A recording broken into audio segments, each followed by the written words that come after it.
Bom, então voltamos com a segunda parte da história do mangá lá, e eu preciso contar pra vocês o que foi que aconteceu.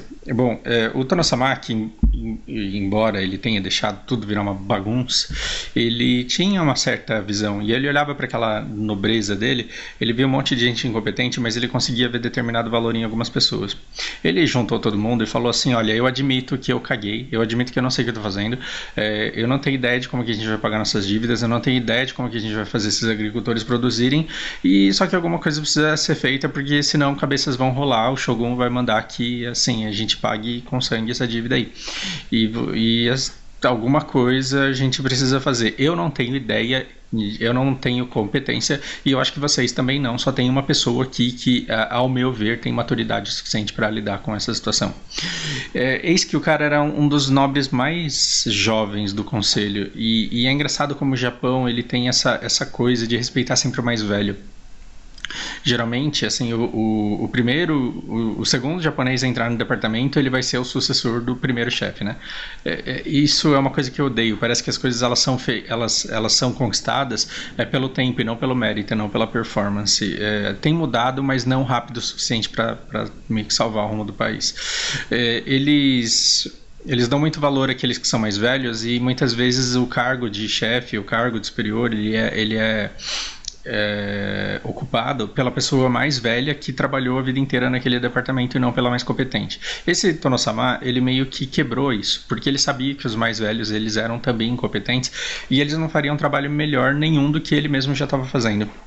E ele falou, olha, eu olho para vocês e na minha cabeça a única pessoa capaz de resolver o problema é e vamos chamar o cara de João aqui porque eu não lembro o nome do cara. E eu estou escolhendo esse cara para desenvolver a estratégia de recuperação do feudo no meu lugar. E eu quero dar poder para esse cara e eu quero que todos vocês estejam de acordo. Esse moleque, digamos assim, porque era um cara jovem, ele falou, olha, não é uma coisa que eu aspire, não é uma coisa que eu acho que eu mereça, e eu só vou aceitar essa posição se eu tiver acordo de 100% das pessoas aqui e 100% de autonomia, ou seja, eu aceito essa missão com a minha vida, só que eu não só quero a aprovação de todos vocês, para que eu ocupe o cargo, como eu quero total autonomia para fazer o que eu quiser e tomar as medidas que eu achar necessárias. Todo mundo com muito pé atrás, mas sem ter condições de questionar a posição do Tonosama, eles aceitaram. E esse cara ele começou então um longo trabalho de recuperação a partir das análises que ele já vinha fazendo há muito tempo. E a primeira medida que ele fez, ele dissolveu todo esse conselho e mandou embora toda a nobreza. Ele falou assim, eu não acho que a gente possa deixar de pagar a nossa dívida com o Shogun, com o Imperador, né, a dívida à União. Eu não acho que a gente deve deixar de pagar a dívida com a União só para sustentar uma aristocracia aqui, uma nobreza que não está produtiva e não está fazendo valer esse glamour com quem está vivendo. Então eu preciso que vocês vão embora. Eu preciso que cada um vá para sua casa, afinal de contas aqui, todo mundo que está aqui é porque tem um pedaço de terra, e uma família e uma linhagem a cuidar dentro desse feudo. Mandou os caras embora na cara dura. Os caras falaram, não, que porra é essa? Você não pode mandar a gente embora. Ele falou, não, vocês não estão entendendo. A partir de hoje, faço um compromisso público de que eu só vou me alimentar de arroz e caldo, de misoshiro, caldo de soja. Então o cara falou, assim, eu não quero o caso. O caso é o que a gente chama de mistura, né? Ele falou, a única coisa que eu vou me permitir todos os dias é arroz e misoshiro. E todo o resto que eu gasto, eu vou acumular para pagar o Shogun. E eu não acho que vocês devam se submeter à minha dieta só porque eu quero. Então vá cada um para casa, para sua casa, e viva a vida cada qual a seu modo. Os caras falaram, não, que porra é essa? O cara mandou a família dele embora. Ele mandou a família dele embora. Ele chegou para os filhos dele, para a esposa e falou, não, vocês vazem daqui porque eu preciso cuidar, e mandou embora todos os funcionários também. E o cara ia fazer o trabalho da limpeza e da manutenção da casa dele, porque afinal de contas fazer arroz e misoshiro é uma coisa rápida, ele não precisava de nenhum cozinheiro oficial da nobreza. Todo mundo falou que porra é essa, ninguém entendeu o que estava de fato acontecendo. No dia seguinte, no dia seguinte a essa tragédia toda, ele convocou todos os agricultores e falou: galera, cola aqui. Os agricultores endividados, sabe aquele escravo que foi liberto, mas que está cheio de dívida na vendinha onde ele pega atrofiado? Pois é. Ele chegou para os caras e falou assim: escuta, galera, eu estou baixando os impostos. Os impostos agora vão ser reduzidos a só... puta, agora não vou lembrar. Mas assim, o imposto ele reduziu em 1/3 do valor que era. Imagina você que paga, sei lá, 40% de carga tributária, de repente pagando só 13%. Foi mais ou menos isso que o cara fez. Ele dividiu em 1/3 a carga tributária dos caras. E aí o povo que trabalhava na terra falou: não, é pegadinha isso daí, né? O que você quer em troca disso? Ele falou: nada, eu quero que vocês produzam melhor. Eu quero que vocês produzam melhor, porque quanto mais vocês produzirem, mais vocês vão ter para vocês. E a galera, tipo, oi? E ele falou: não, mas tem mais. Todas as dívidas que vocês têm até hoje, elas foram perdoadas. Todas as dívidas que vocês acumularam ao longo da vida até hoje estão permanentemente perdoadas. Vocês não devem mais nada pro Estado. A galera não entendeu o que ele estava querendo com aquilo, todo mundo ficou esperando uma puta, uma pegadinha, e falou: não, mas você tem que... Qual é a contraparte dessa generosidade toda? A contraparte é que a sonegação agora ela vai virar um crime capital. E assim, se você não tiver arroz para dar no dia do pagamento de tributos, você vai ter que pagar com coisas da sua casa, você vai ter que pagar com as suas roupas e ficar nu. E se você não tiver ninguém que se disponha a pagar para você, você vai ser morto.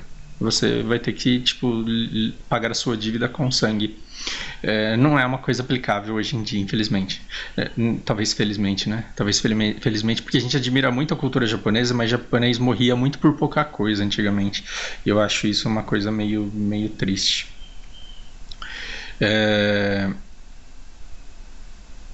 O que mais que ele fez que eu estou esquecendo? As medidas basicamente foram essas, né? E a partir dali ele seguiu a vida. Ele também fez umas mudanças militares. Ele tirou os instrutores das grandes academias e colocou aqueles que eram melhores, aqueles que saíam melhores, e começou a acessar treinamentos através de conteúdo escrito e não apenas por modelo daqueles que eram de linhagens de samurais nobres. Até que a galera ela começou a perceber que aquilo que o cara estava fazendo fazia sentido, que assim, de repente os custos da família, da nobreza diminuíram muito, porque o que incomodava aqueles agricultores era ver que tudo aquilo que eles deviam, o pouco que eles conseguiam pagar, iam para sustentar uma nobreza sanguessuga que fazia com que o estado de pobreza deles se perpetuasse, e fazia com que eles percebessem que quanto mais eles trabalhavam, mais endividados eles estavam. Os agricultores então eles deixaram de sonegar e eles começaram a produzir cada vez mais, porque eles pela primeira vez eles tiveram esperança de subir na vida, de crescer na vida. A família do cara voltou e falou: não é justo que você expulse a gente de casa, a gente entendeu qual que é a sua, e a gente entendeu que você só expulsou a gente daqui porque você queria que a gente tivesse uma vida melhor do que essa que você está levando, só que a gente quer ficar do teu lado, então a gente também se submete a essa dieta. Deixa a gente morar com você e a gente vai se alimentar só de arroz e de miso, e a gente vai servir ao seu propósito e ao seu plano da melhor forma possível. E aí pessoas começaram a voltar a ele, e enquanto os agricultores eles tinham uma vida cada vez mais próspera, eles viam que eles tinham uma nobreza cada vez mais frugal. Porque outros nobres também começaram a perceber que eles estavam tentando pegar as últimas gotas de uma fonte que ia secar, e de repente eles viram no comportamento do novo Tano-sama um comportamento promissor de alguém que um dia ia enriquecer, e eles quiseram participar desse enriquecimento. Então muitos nobres começaram a voltar ao castelo e a dizer: eu estou arrependido de ter te abandonado, porque você está dando um exemplo que agora eu quero seguir. Então a nobreza ela começou a se preencher novamente, e essa nobreza ela foi exigido dela que ela tivesse uma função social, mesmo que ela fosse cultural, e aí o trabalho cultural ele deveria ser melhor desenvolvido. né? Então, poemas, pinturas, nessa época começaram a ser desenvolvidos e o trabalho ele começou a ser melhorado cada vez mais por pessoas que estavam se alimentando de arroz e misoshiro. Nessa parte eu começo a duvidar que, né, essa parte eu acho que é enfeite, eu não acho que uma coisa dessa teria de fato acontecido, embora não seja impossível, eu só acho improvável. Qual a consequência de tudo isso que aconteceu? Sim, os caras esse Tono-sama, esse novo Tono-sama, ele teve simpatia da nobreza que voltou a ele disposto a seguir essa dieta frugal dele. Ele teve simpatia dos plebeus que começaram a fazer contribuições voluntárias. É compulsório que fala? Eles começaram a fazer contribuições voluntárias para que essa dívida com o Shogun ela fosse mais rápido. Por quê? Antigamente o trabalhador ele produzia pouco, porque ele sabia que o que ele teria na vida não seria proporcional à produção dele, e ele pagava com desagrado, ele pagava o que ele devia com desagrado, porque ele sabia que aquilo ia para alimentar os luxos da aristocracia.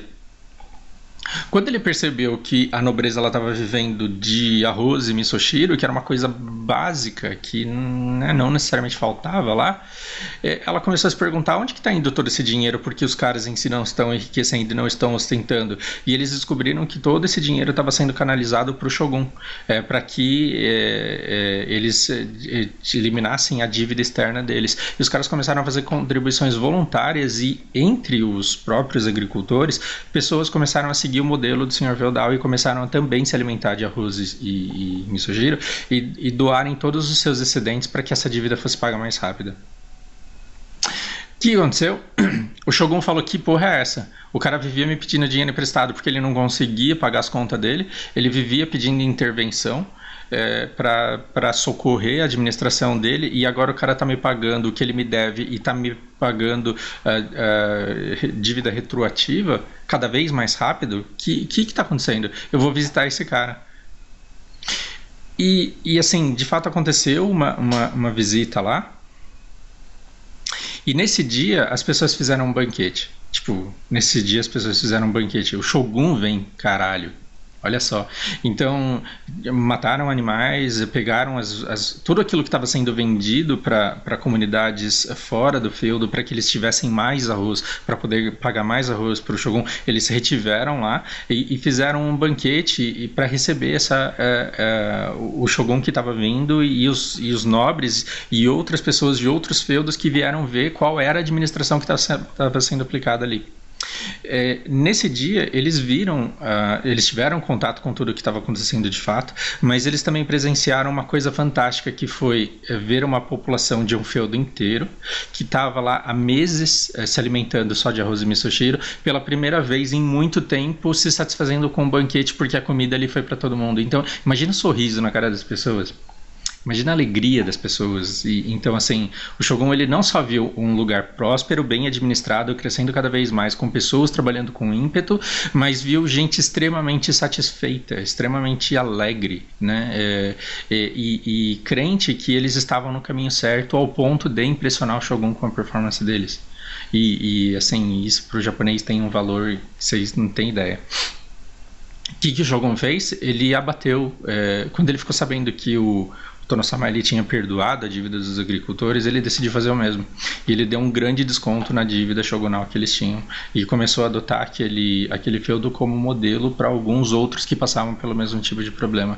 E isso fez ser elevado, né, na estima do imperador, fez com que a autoestima popular ela explodisse, e junto com essa explosão de autoestima você teve uma explosão cultural.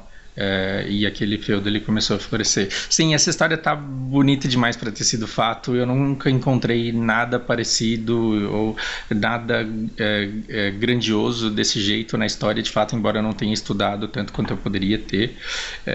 Mas ainda assim eu acho uma história muito bonita. Não é o tipo de coisa que vai acontecer com o Brasil, mas a gente tem que ter pelo menos essa consciência de que o fato da gente ter impostos abusivos sendo cobrados e sendo mal direcionados não deveria nos impedir do esforço, do nosso esforço pessoal, para que cada qual consiga capitalizar e consiga construir a sua própria prosperidade, apesar dos abusos. Então, assim, Eu acho que eu tô arruinando essa história bonitinha que eu contei pra vocês com direcionamento político que não vem ao caso nesse momento.